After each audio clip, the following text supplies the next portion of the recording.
Stop. Just stop. Before you scroll past this. Before you dismiss this as just another video. Before that voice inside your head tells you, I've heard this before. I need you to do something you haven't done in a long time. I need you to be completely, brutally, uncomfortably honest with yourself. Right now. Not tomorrow. Not when things get better. Not when the timing is right. Right now. Look at your life. Not the version you perform for other people. Not the highlight reel you post online. Not the version you describe when someone asks how you're doing and you say, I'm good, just busy. The real version. The one you think about at 2 a.m. when the room is quiet and the phone is face down and there's nothing left to distract you from the one thought you've been running from. The thought that says, this is not the life you were supposed to be living. How long have you been waiting? How long have you been telling yourself, next month, next year, when I save enough, when the kids are older, when things calm down, when I feel ready? How long? Because here is what nobody will say to your face, and I'm going to say it clearly, with full respect, because you deserve the truth more than you deserve comfort. You have been lying to yourself. Not out of malice. Not out of weakness. Out of fear. Pure, primal, suffocating fear. And fear has been so polite about it. It hasn't shown up wearing a monster mask. It hasn't screamed at you. Fear is subtle. Fear sounds like reason. Fear sounds like responsibility. Fear sounds like, be realistic. Fear has been sitting at your table, eating your food, sleeping in your house, and you invited it in because you called it something else. You called it caution. You called it patience. You called it wisdom. But deep down, you have always known. Let me tell you about the most dangerous place a human being can occupy. It is not a war zone. It is not a poverty line. It is not the bottom of a bottle or the wrong side of the law. The most dangerous place you can be is comfortable enough to stop growing, but unsatisfied enough to feel the ache every single day. That middle ground. That gray zone where things aren't bad enough to force change, but they're not good enough to make you feel alive. That is the killing field of human potential. That is where dreams go to be slowly, quietly, painlessly euthanized. Not in a dramatic collapse. Not in a sudden failure. But in the daily decision to hit snooze. In the slow drift of months that become years. In the gathering of excuses like souvenirs from a trip you never actually took. You know what separates the person you are right now from the person you were born to become? One decision. Not a lucky break. Not a perfect plan. Not the right connection, or the right moment, or the right alignment of circumstances. One decision. The decision to be done. Done with the waiting. Done with the negotiating. Done with the version of yourself that shrinks to fit into spaces that were never built for you. Done. I want you to think about the people you admire most. The ones who built something from nothing. The ones who walked into rooms they weren't invited to. The ones who were told no so many times they lost count. And kept going anyway. Did they have more talent than you? In most cases, no. Did they have more resources? Usually, no. Did they have less pain, less trauma, less adversity pressing down on them? Absolutely not. In fact, study the truly extraordinary lives, and you will find a pattern that is so consistent it becomes undeniable.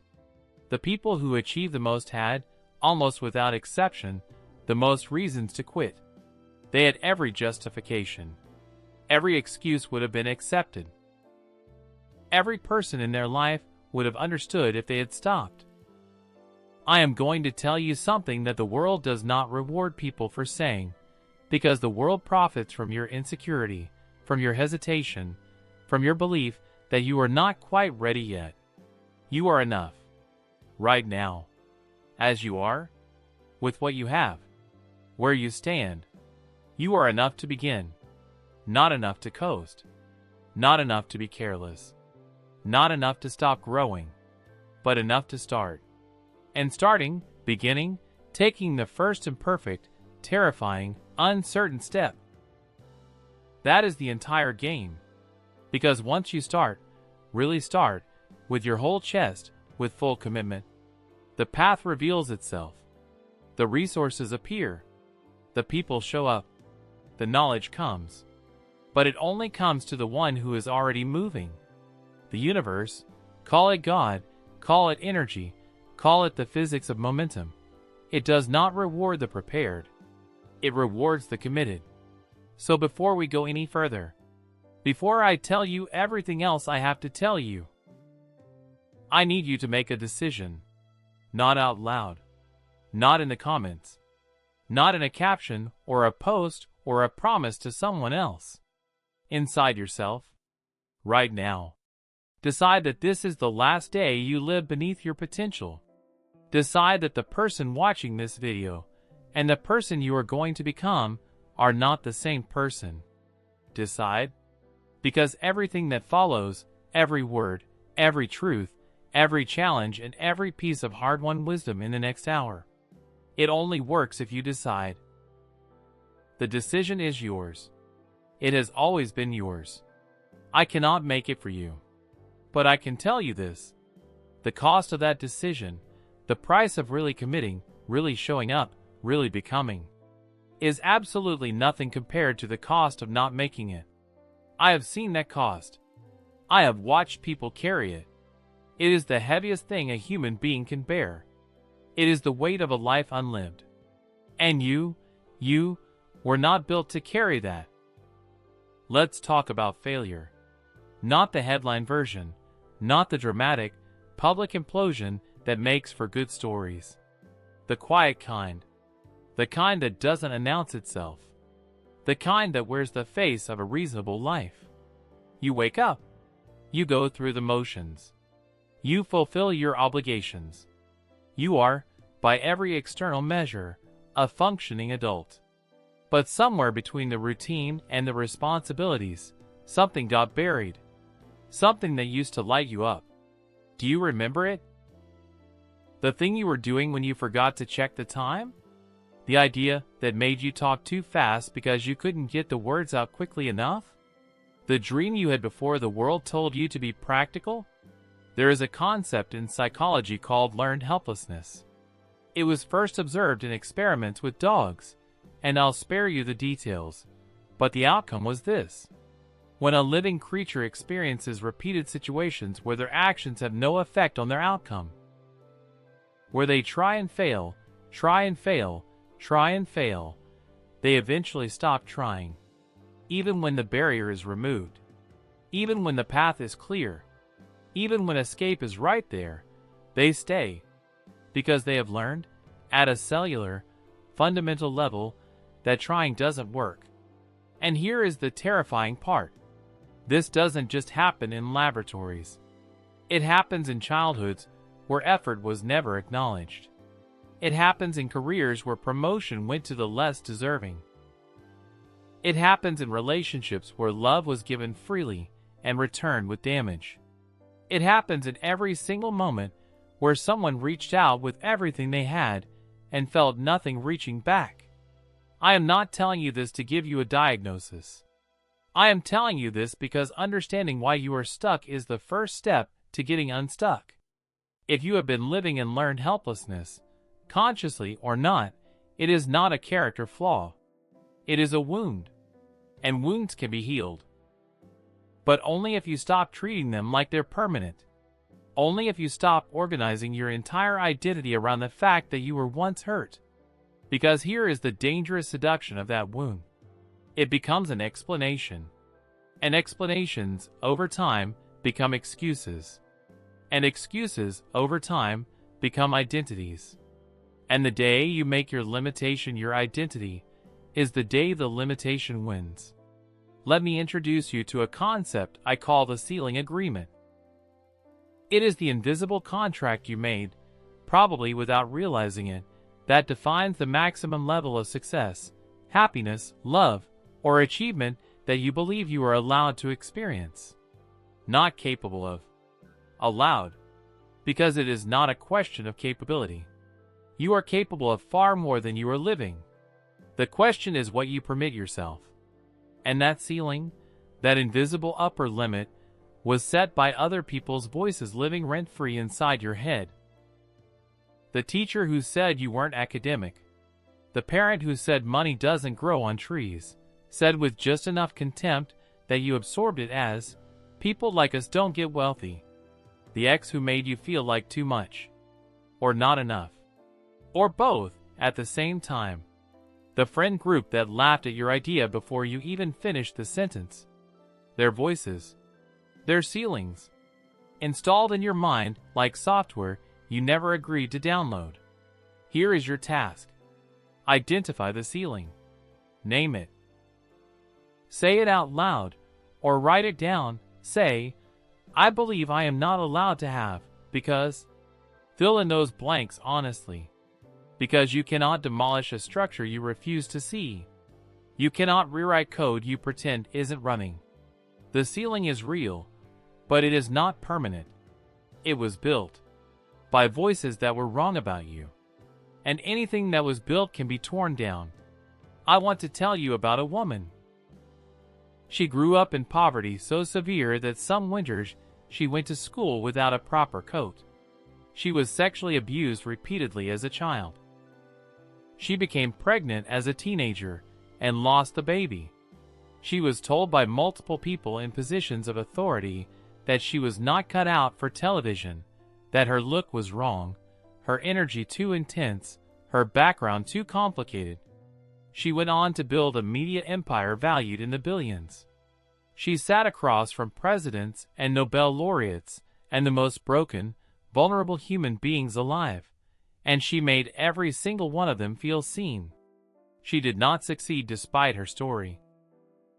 She succeeded through it, because every single thing that tried to break her became fuel, became perspective, became the very thing that made her irreplaceable. I'm not telling you this story because I want you to feel inspired for 30 seconds and then move on. I'm telling you this because I want you to ask yourself, what in my story, the parts one have been ashamed of, the parts one have hidden, the parts one have been trying to outrun, what if those parts are not liabilities? What if they are your greatest assets, waiting to be reframed? There are two types of people in every difficult situation. The first type looks at the difficulty and asks, why is this happening to me? The second type looks at the same difficulty and asks, what is this happening for? That shift, from to for, is one of the most powerful psychological movements a human being can make. It doesn't minimize the pain. It doesn't deny the injustice. It doesn't pretend that bad things aren't bad. But it refuses to be a victim of circumstance. It insists on being the author of meaning. And the person who controls the meaning of their own story controls everything that follows. Let's talk about the comparison trap, because it is eating people alive. You open an app and within 4 seconds you are confronted with someone your age who has more money, more followers, more achievements, more apparent happiness, and something tightens in your chest. And you think, what's wrong with me? Nothing. Nothing. Nothing is wrong with you. But something is deeply, profoundly wrong with the comparison. Because you are comparing your inside to their outside. You are comparing your full unedited experience, the doubt, the mess, the 3 a.m. panic, the meals you ate alone, the plans that fell apart, to the curated, filtered, professionally lit exterior of someone else's performance. It is not a fair fight. It was never meant to be a fair fight. The entire machinery of social media is built to make you feel behind, because people who feel behind consume more. You are not behind. You are on your own timeline. And your timeline, your specific, particular, unrepeatable path, is not a consolation prize. It is a masterpiece in progress. I want to address the people in this audience who have tried. who have started things and watched them fail, who gave it everything, real everything, not half-hearted everything, and it didn't work, who got up again and it still didn't work, who are sitting here right now with a specific kind of exhaustion that isn't physical, it's existential. It's the fatigue of someone who has been trying to believe for a long time and isn't sure they have much belief left. I see you, and I want to say something directly to you. The fact that you are still here, still watching, still seeking, still listening for the thing that will light the fire again, that is not delusion. That is not weakness. That is the strongest thing a human being can do. To be wounded and still searching. To be tired and still reaching. To have failed and still refuse to finalize the verdict on yourself. That stubborn refusal to quit believing? That is the rarest, most precious quality a person can have. And it means something. It means you're not done. Not even close. Thomas Edison failed over 1,000 times before the light bulb worked. And when a reporter asked him how it felt to fail 1,000 times, Edison said, "I didn't fail 1,000 times. I found 1,000 ways that didn't work." You've heard that story. Everyone has heard it. But I want you to think about the moment. Not the quote. The moment. Edison is standing in his lab. It's late. It's attempt number 800 and something. And it doesn't work. Again. What did he feel? Do you think he felt nothing? Do you think he skipped home whistling? He felt it. The frustration. The self-doubt. The creeping whisper that says, maybe you're not as smart as you think. Maybe this is not possible. Maybe you should stop. He felt all of it. And he came back the next day anyway. That is not a story about genius. That is a story about decision. The decision to let failure be data, not definition. Your failures are not evidence of your limitations. They are evidence of your attempts. And every attempt, every single one, taught you something that someone sitting on the sidelines will never know. You have knowledge now. Hard-won, battle-tested, non-transferable knowledge. Don't waste it grieving. Use it. I want to talk to you about who you are actually competing against. Not the person in the next office. Not the content creator with 10 times your following. Not your sibling who seems to have it together. Not anyone you've ever met. The only competition that matters, the only scoreboard that will ever mean anything when you reach the end of this road, is between who you are today and who you were yesterday. That's the game. 1% better. Every single day. Not dramatic reinvention. Not a complete overhaul. 1%. Here's the mathematics of that. If you improve by just 1% every day for a year, you will be 37 times better than you were at the start. 37 times. Not 37%. 37 times. Because improvement compounds. Just like interest. Just like debt. Just like every powerful force in the universe. It builds on itself.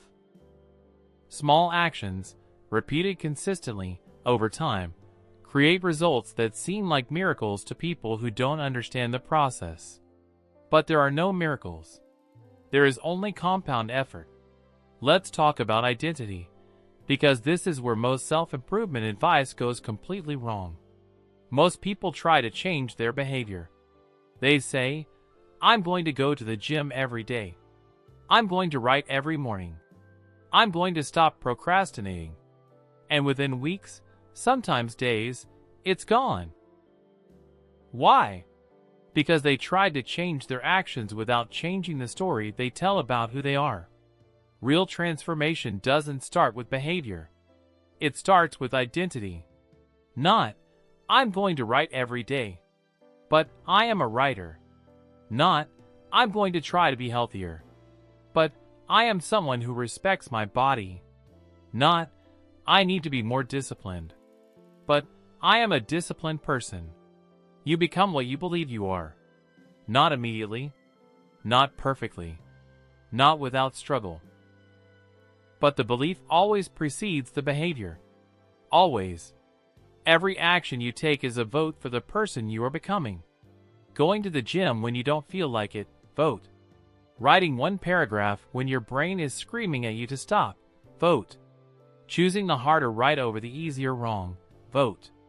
Getting back up after falling, vote. You are always voting. The question is who you are voting for. Are you voting for the person you want to become? Or are you voting for the person you are afraid you already are? I want to address something uncomfortable. Most people are not where they want to be in life, not because they lack information. Information has never been more abundant. Free courses, free books, free mentorship, free access to the greatest minds in human history. Available right now at zero cost. And yet, people are not moving. Why? Because information is not the problem. Execution is the problem. And execution breaks down for one of three reasons. First, clarity. You don't know specifically enough what you want. You say, I want to be successful. But success isn't an address. You can't navigate to vague. Second, energy. You are trying to build a new life using a depleted body and a cluttered mind. You are running a high-performance engine on the wrong fuel. Third, environment. You are trying to become someone new while being surrounded by every trigger, every enabler, every anchor that reinforces the old version. Fix these three things, and the information you already have becomes unstoppable. Let's go deeper on clarity. Take out a piece of paper, or open the notes on your phone. Right now, pause this if you need to. Write down, in 5 years, what does my life look like specifically? Not, I want to be rich. How much money specifically? What do you own? Where do you live? What does a Tuesday afternoon look like? Not, I want to be healthy. What does your body feel like? What can you do physically that you can't do now? What do you eat? How do you move? Not, I want better relationships. Who specifically is in your life? What do those conversations feel like?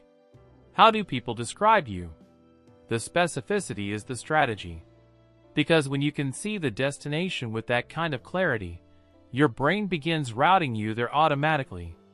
Your reticular activating system, the filter in your brain that decides what's worth your attention. It starts finding evidence, opportunities, and people that align with that vision. But it needs coordinates. Give it coordinates. Now let's talk about energy, because this is the most undervalued currency in human performance.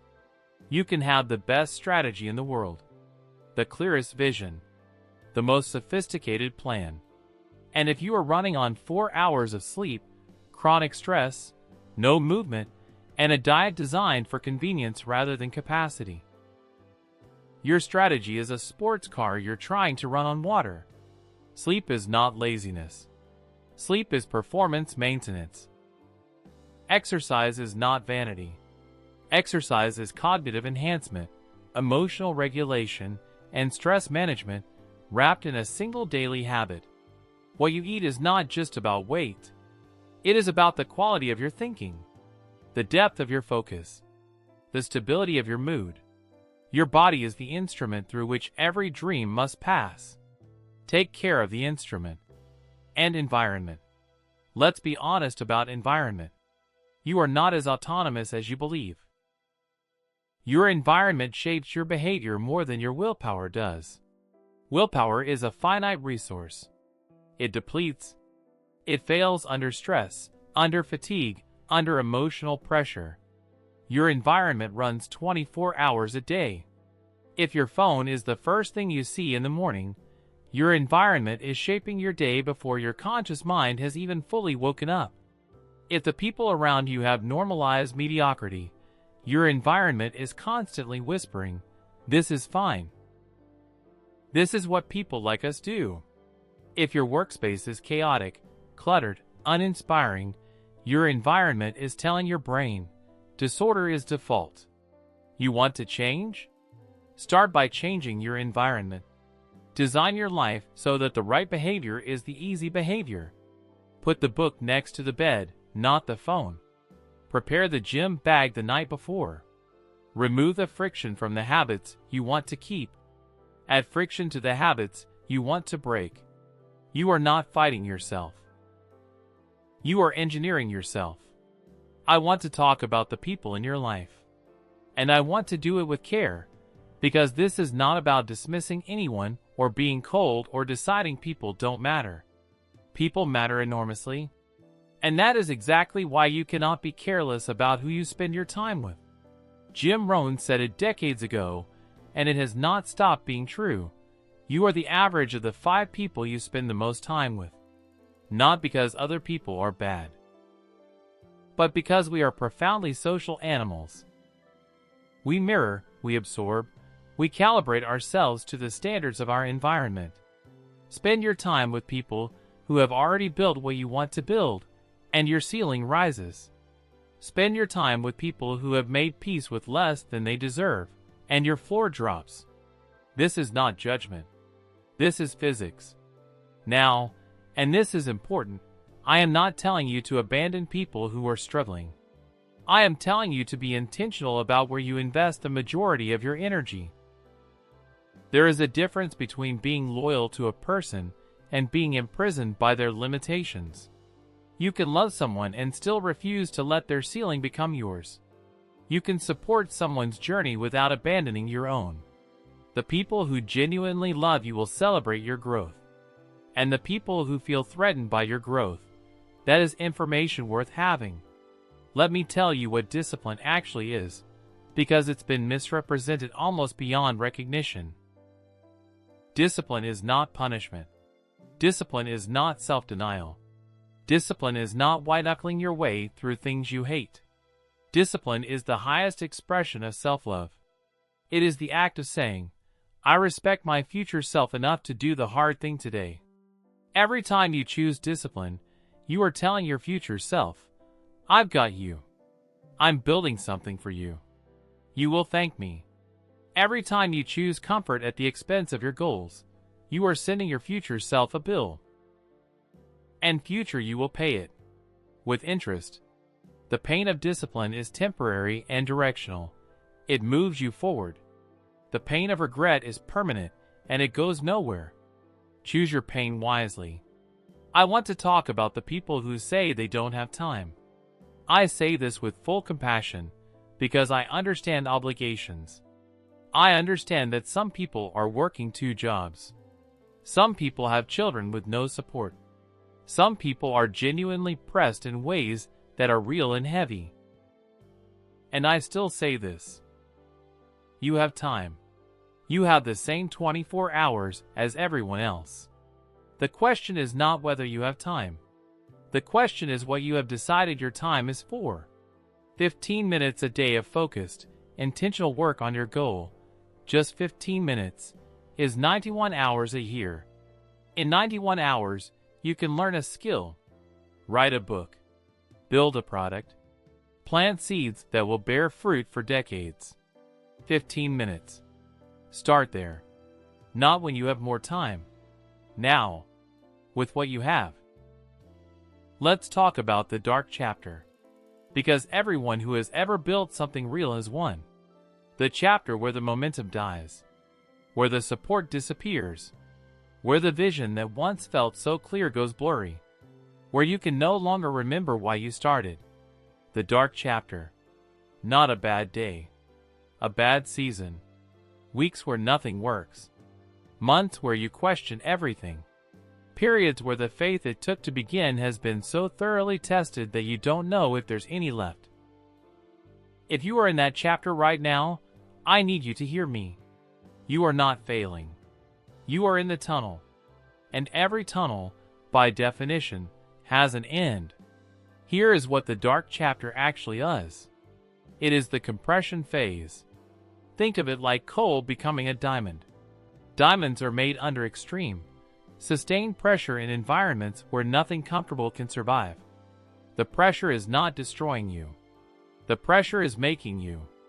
Every person who has broken through to extraordinary, and I mean genuinely broken through, not surface-level success but deep, lasting, soul-level achievement, every single one of them has a story that includes a period where they nearly didn't make it, where quitting was not only tempting but logical, where everyone around them said, "It's okay.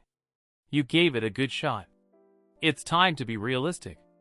And some irrational, stubborn, beautiful refusal said, "Not yet." That irrational refusal is not a bug in the system. It is the most important feature you possess. Protect it. I want to talk about the night. Not just metaphorically. Literally. The 3 a.m. hours, when the mind becomes its own adversary. When the thoughts move in, quiet at first, then louder, cataloging every mistake, every missed opportunity, every person who doubted you and might have been right, every risk you took that didn't pay off. The 3 a.m. hours are brutal. And they are also, if you learn to use them right, the most honest hours you have. Because in those hours, the performance is stripped away. The ego is too tired to lie. And what remains is the raw, unfiltered truth of what you want, and what you fear, and what you refuse to let go of. Listen to those hours. Not to the catastrophizing, not to the spiral, but underneath all of that, to the thing that still won't let you rest. That thing is your purpose, trying to speak to you. Let me tell you about pressure. Every professional knows that performance doesn't peak in the absence of pressure. It peaks in response to it. Athletes talk about the zone, that state of hyper-focused, effortless, almost supernatural performance that sometimes descends on them in the highest stakes moments. Not in practice. In the finals. Not when nothing matters. When everything is on the line. Your greatest version does not emerge in safety. It emerges in the fire. So when pressure comes, and it will always come, your response to it matters more than the pressure itself. There will be people in your life who try to protect you from pressure. They mean well. They love you. They don't want you to hurt.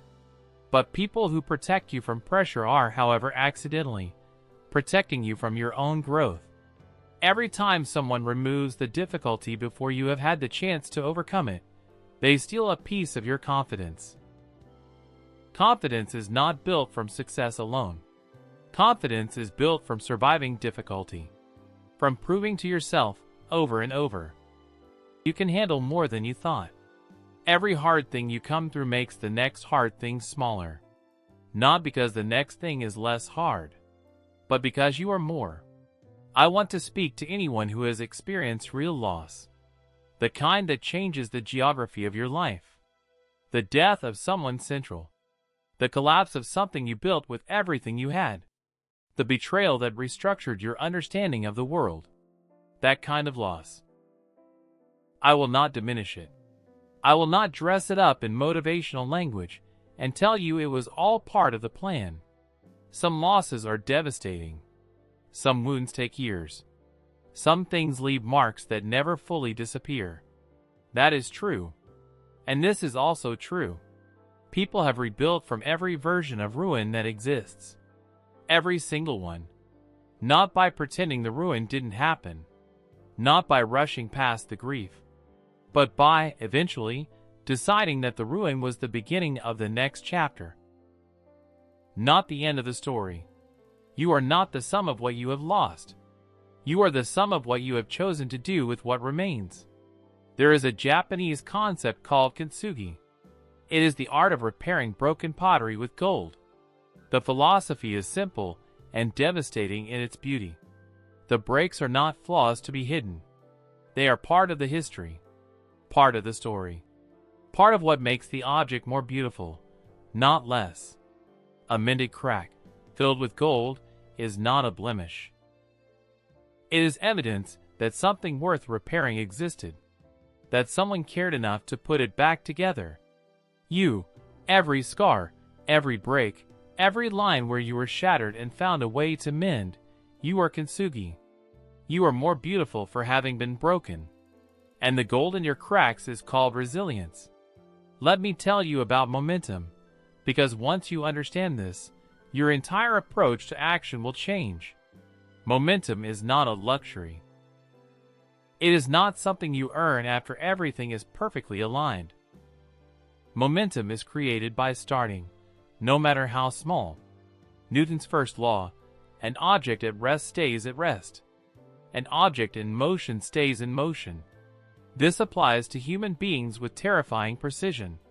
The hardest part of any task, any goal, any project, any life change, is the very first move. Because rest wants to stay rest. Inertia is not laziness. It is physics. But the moment you move, even slightly, even imperfectly, something changes. Your brain releases dopamine not just from achieving things, but from making progress toward them. Progress in any direction creates positive neurological feedback, which makes the next movement easier, which creates more progress, which creates more momentum. The whole system is self-fueling, but only after the first match is lit. You have to light the match. And when momentum dies, because it will die, it always temporarily dies, the instinct is to wait until the feeling returns. Wait until you're inspired. Wait until you're motivated. Wait until it feels right.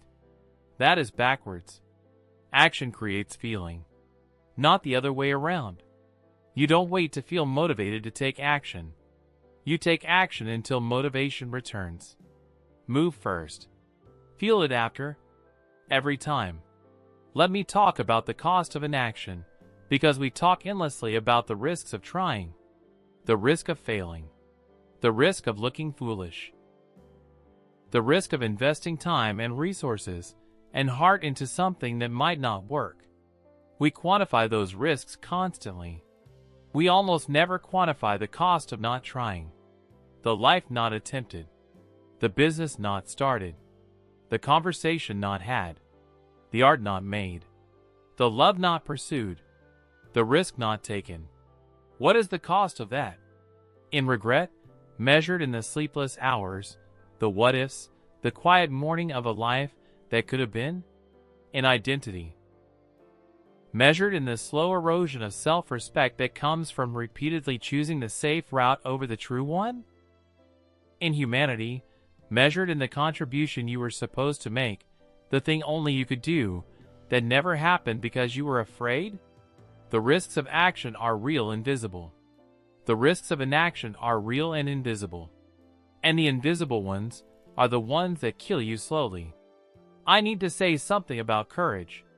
Courage is not the absence of fear.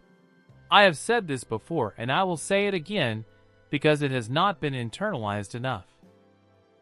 Courage is action in the presence of fear. The bravest people who have ever lived were not people who felt nothing. They were people who felt everything, and moved anyway. The soldier who runs toward the fire, while their body is screaming to run away. The first person to raise their hand in a room where everyone else has been silenced. The entrepreneur who signs the lease when they have no guarantee of success. The person who says I love you first, with no promise of it being returned. Courage is everywhere. It looks like ordinary people doing terrifying things because they decided the doing mattered more than the safety. You are capable of that courage. You have already demonstrated it in ways you probably don't give yourself credit for. Now it's time to scale it. Here is the commitment I'm asking you to make. Not to never be afraid. Not to never fail. Not to always have answers. Not to be perfect or consistent or unshakable. The commitment is simpler. Just this. You will not quit on a bad day. That's it. You are allowed to rest. You are allowed to doubt. You are allowed to step back, regroup, cry, scream, reassess. But you will not make permanent decisions on temporary feelings. You will not finalize the verdict on a day that is not representative of what you are capable of. You will sleep first. You will breathe first. You will remember who you decided to be, and then you will decide again. Not on a bad day.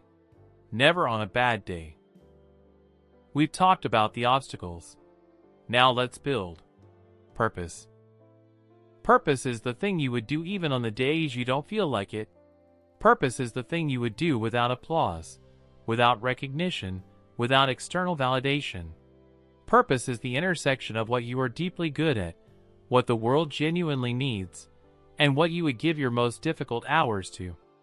That intersection is not always obvious. Most people don't find purpose. They build it through action, through failure, through pattern recognition over time, through asking, not what am I meant to do, but what keeps pulling me back even when everything argues against it. Purpose has a particular quality that is unlike any other motivational force.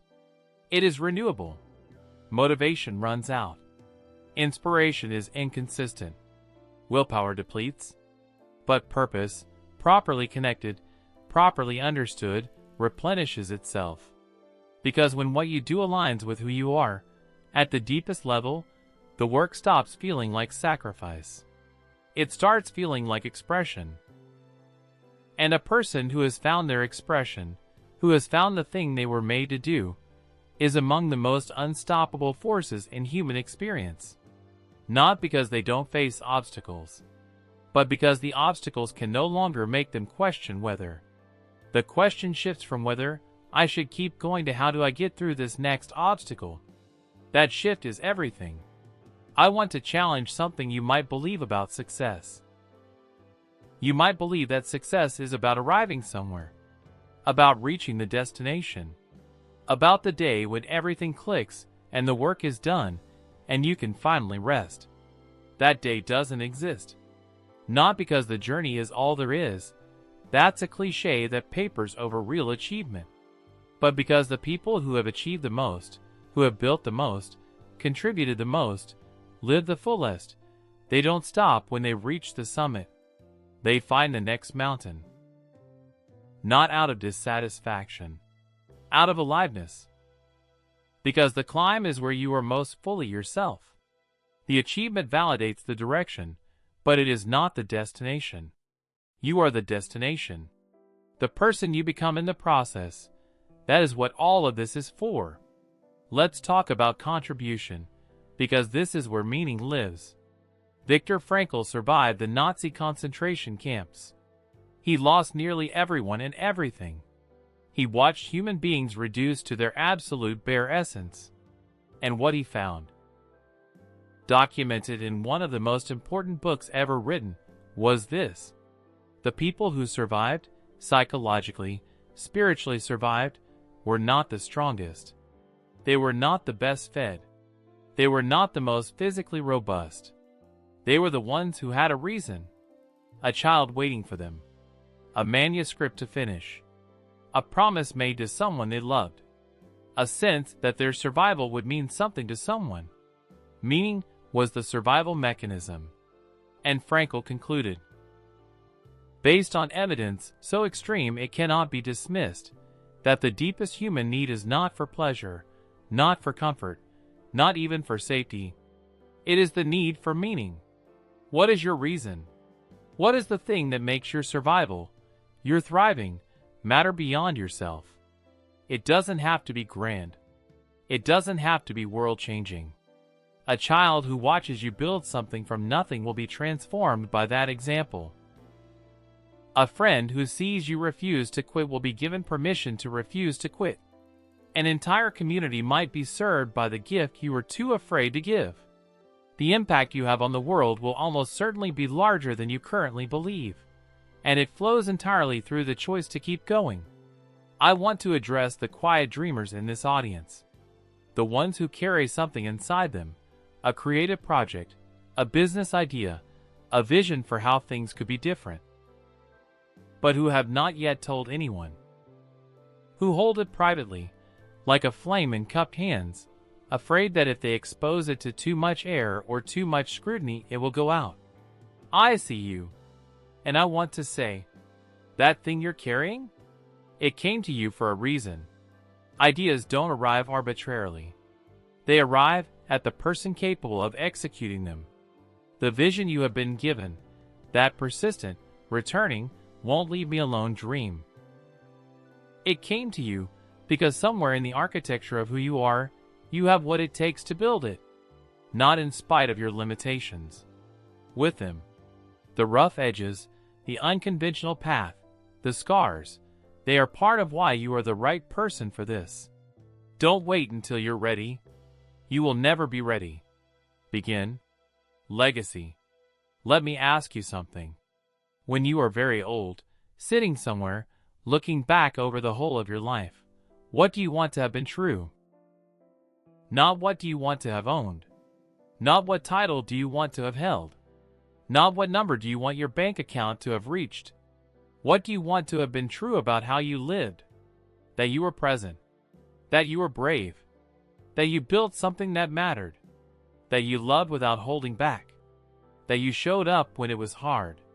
That you kept your promises to yourself as faithfully as your promises to others. That you gave the people in your life the full version of you. Not the tired, distracted, going through the motions version. That you used the time. Because that's the question at the end. Did you use it? Every single one of us has an expiry date. This is not morbid. This is the most clarifying fact available to any human being.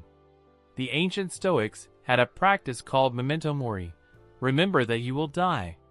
Not to cause despair. To cause urgency.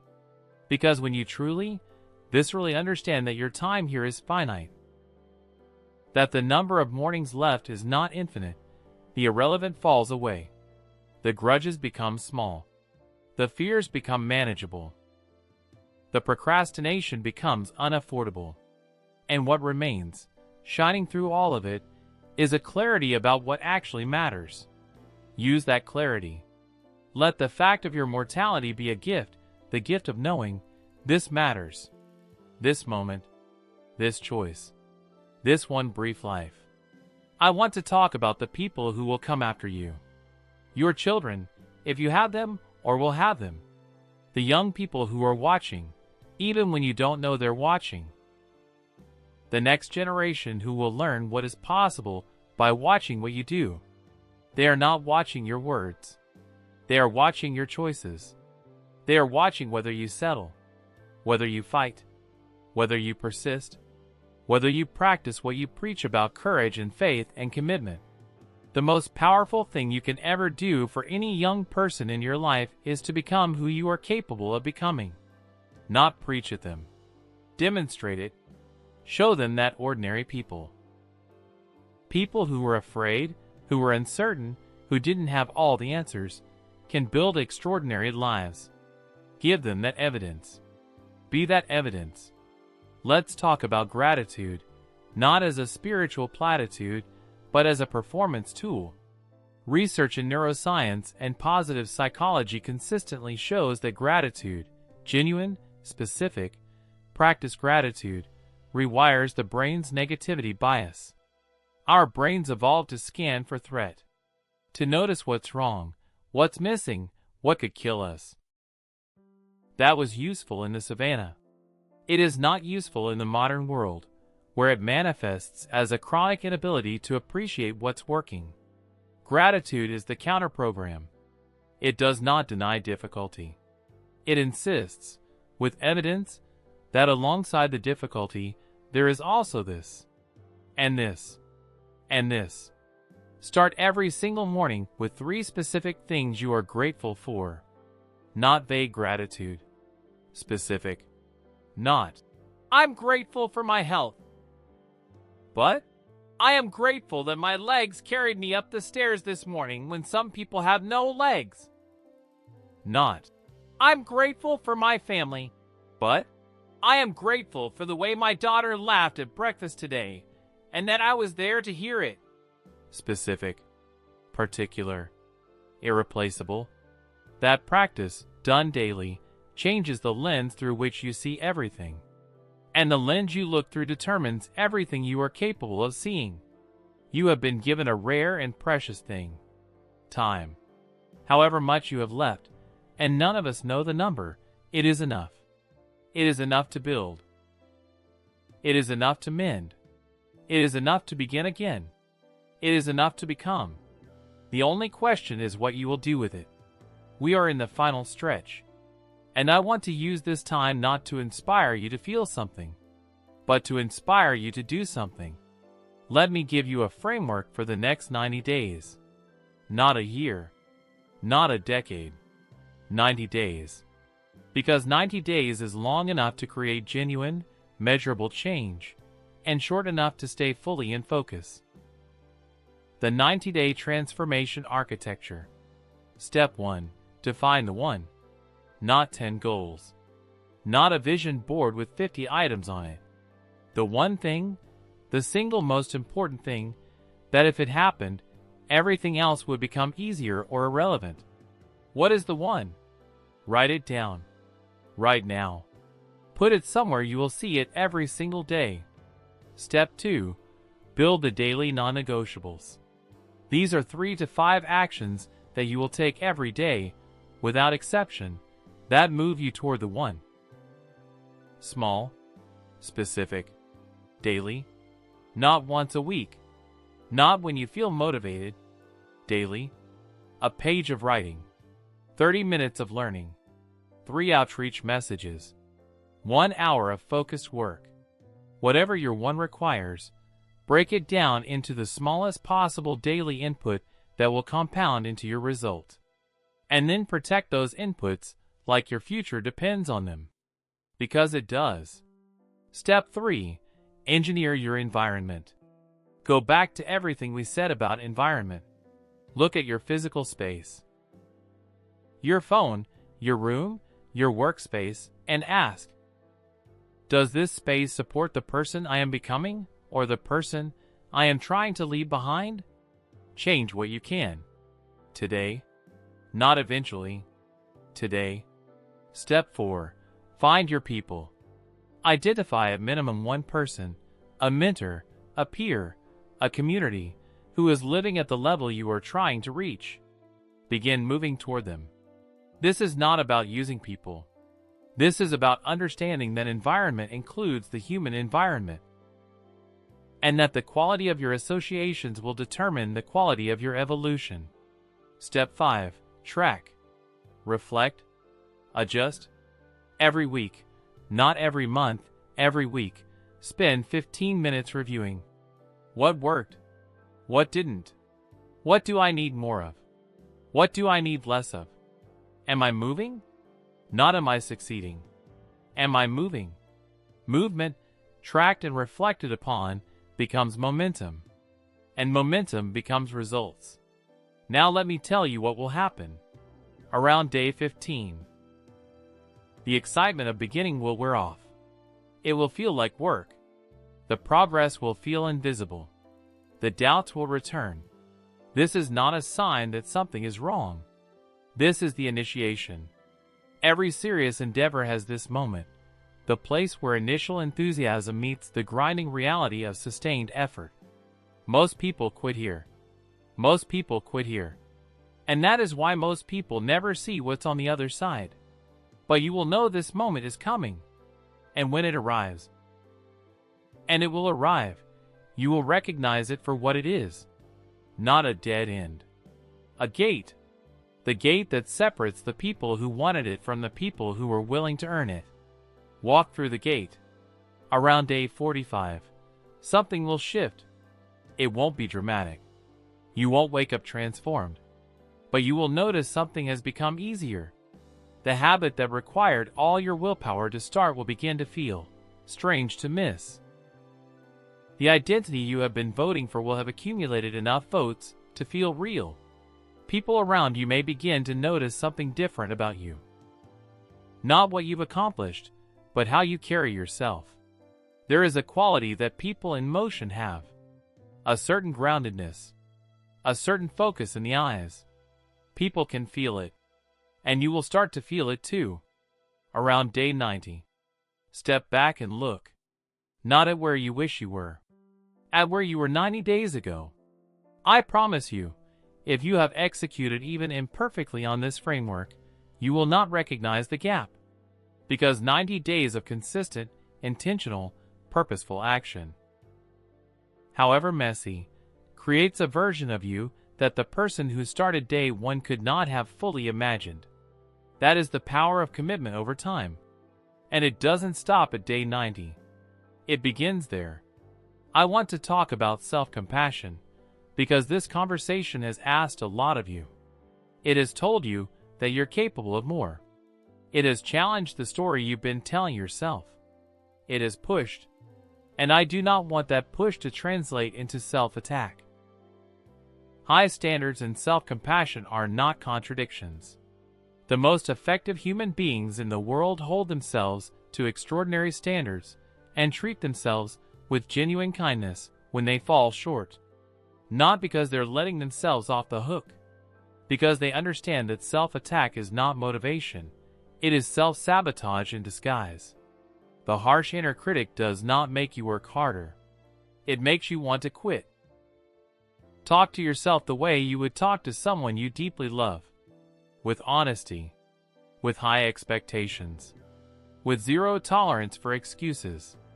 And with complete, unconditional belief in their capacity to figure it out. That's the voice you need inside your head. Build it deliberately. If it doesn't come naturally, I want to give you a mantra. Not a hollow affirmation. A statement of fact, drawn from evidence, that you can return to on the hardest days. I have survived everything that was meant to break me. I am still here. I am not finished. The best of what I will build is ahead of me. Best of what I will build is ahead of me. Every single word of that is verifiable by your own history. You have survived everything that was meant to break you. You are still here. You are not finished. And the best of what you will build, I believe this completely, for anyone who has made it this far into this conversation, is ahead of you. Let me tell you about a moment. A specific, precise moment that occurs in the lives of people who have broken through. The moment when the life they built catches up with the vision they held. Where they are standing inside something they once could only imagine. A business they founded. A family they built. A body they transformed. A creative work they completed. A community they created. A version of themselves they once thought was beyond reach. Standing inside it. And looking back at every failed attempt, every dark chapter, every moment of doubt, every person who told them it wasn't possible. And feeling, not triumph over those people, but gratitude. Gratitude for the resistance. Because without the resistance, they would not have become the person capable of standing in this moment. That moment exists. It is waiting for you. Not guaranteed. Nothing worth having is guaranteed. But possible. Completely, entirely, absolutely possible. And it has always started, with one choice. Choose. Choose the life over the comfort. Choose the growth over the safety. Choose the truth over the performance. Choose the attempt over the guarantee. Choose the discomfort of becoming over the numbing ache of staying. Choose yourself. Not in a selfish way. In the deepest, most responsible way. Because the person you are when you are fully alive, when you are fully expressed, fully committed, fully awake to your own potential, that person is better to everyone around them. More present, more generous, more patient, more joyful. The world doesn't need your sacrifice. The world needs your aliveness. Give it that. We are almost at the end. And I want to slow down here, because what comes next matters more than anything else I have said. What happens in the next hour of your life after this video ends? Most people will watch something like this, feel something, and then return, almost immediately, to their default patterns. Not because they aren't capable of change. Because change requires more than a feeling. It requires an action. A concrete, specific, immediate action. Not tomorrow morning. Right now. before the feeling fades, before the resistance reasserts itself, before the comfort of the familiar reabsorbs you. Right now, decide on one thing you will do in the next hour that is a vote for the person you have decided to become. One thing. Small is fine. Imperfect is fine. But it must be now. I want to leave you with this. Somewhere right now, tonight, there is a version of you that exists only in potential. A version that is more free, more alive, more whole, more brave, more of everything you have ever wanted to be. That version is not fiction. That version is not a dream. That version is where you are going, if you choose to go. It is the natural result of consistent, courageous, purposeful action applied over time. It is you, just further along the path. And that version is waiting. Not impatiently. Not with judgment. But with a kind of quiet, steady, unshakable faith. That you are going to make it. I believe in you. I say that without ever having met you. Without knowing your name, your circumstances, your history. I believe in you because you are here. Because in a world of infinite distractions, you chose to spend 75 minutes sitting with the hardest questions a person can face. That is not nothing. That is everything. That is the difference between the people who wonder what their life could have been, and the people who find out. You are finding out. Keep going. One last thing. The world does not need your perfection. The world needs your presence. Show up. Imperfect, uncertain, still figuring it out, show up. Do the work. Bet on yourself. And on the days when you have nothing left, when the tank is empty, and the faith is thin, and the only thing between you and quitting is pure stubbornness. Remember this moment. Remember that someone looked you in the eyes, through a screen, across whatever distance separates us, and told you, you are not finished.